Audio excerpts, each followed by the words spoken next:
ছাত্ৰ ছাত্ৰীসকল আজি আলোচনা কৰিম অসম জাতীয় বিদ্যালয়ৰ ক্লাছ 4ৰ গণিতৰ অনুশীলনী 1ৰ কৰ 9 নম্বৰ প্ৰশ্নৰ পৰা 9 নম্বৰ প্ৰশ্ন দিছে তলৰ সংখ্যাবোৰ সৰুৰ পৰা ডাঙৰলৈ সজোৱা। ইয়াত তলত তিনিটা সংখ্যা আছে, এইকেইটা সৰুৰ পৰা ডাঙৰলৈ সজাব লাগে। প্ৰশ্নটোত কৈছে সৰুৰ পৰা ডাঙৰলৈ সজোৱা। চাবা ইয়াত আটাইতকৈ সৰু কোনটো? ইয়াত আছে 21,814, 25,300, 25,290, 21,841। গতিকে 21,814 এইটো 841, এইটো সৰু আটাইতকৈ। তাৰপিছত কোনটো? এইটো 21,841। তাৰপিছত 25,300, 25,290, এইটো 25,290। তাৰপিছত 25,300 ভাল। তাৰপিছত আছে চাবা এইটো আছে 1,46,324, 1,46,090, 1,47,000, 1,46,180। গতিকে আটাইতকৈ সৰু কোনটো হ'ব? এইটো।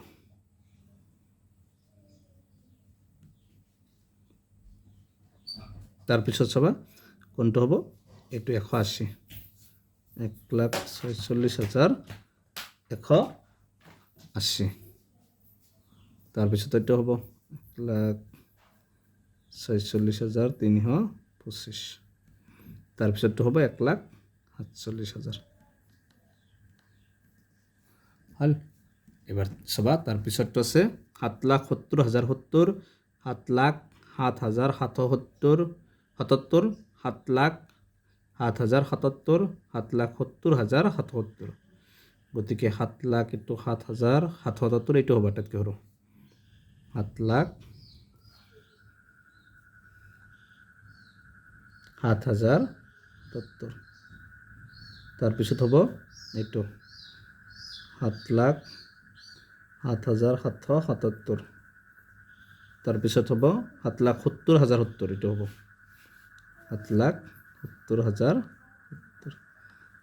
আৰু আটাইতকৈ ডাঙৰ হ'ব 7,70,000, 7,70,777। এইকেইটা আছে। এইটো হৈছে 9 নম্বৰটোৰ এনচাৰ। চাবা 10 নম্বৰত কৈছে খালী ঠাই পূৰ কৰা। 39,000তকৈ 1,000 বেছি, মানে 39,000তকৈ 1,000 বেছি হ'লে কিমান হ'ব? 40,000। 40,000 এইটো হৈছে 1 নম্বৰটোৰ এনচাৰ। তাৰপিছত আছে 45,000তকৈ 1,000 কম, মানে 1,000 কমিলে হ'ব 40,000। তাৰপিছতটো চাবা 2,37,500তকৈ 100 কম, মানে কিমান হ'ব? 2,37,400, মানে 100 কম হ'লে 500তকৈ 100 কম হ'লে 400। তাৰপিছতটো চাবা 3,45,425তকৈ 1,00,000 কম, মানে 1,00,000 কম হ'লে কি হ'ব? 2,45,425। গতিকে কেইটা আছিল 1ৰ কৰ 10 নম্বৰৰ এনচাৰ। গতিকে 1ৰ কৰ আটাইকেইটা কুৱেশ্যন সমাধান কৰা হ'ল। গতিকে আজিৰ ভিডিঅ'টো এইখিনি। তোমালোকে ভিডিঅ'টো লাইক কৰিবা, চেনেলটো ছাবস্ক্ৰাইব কৰিবা। Thank U.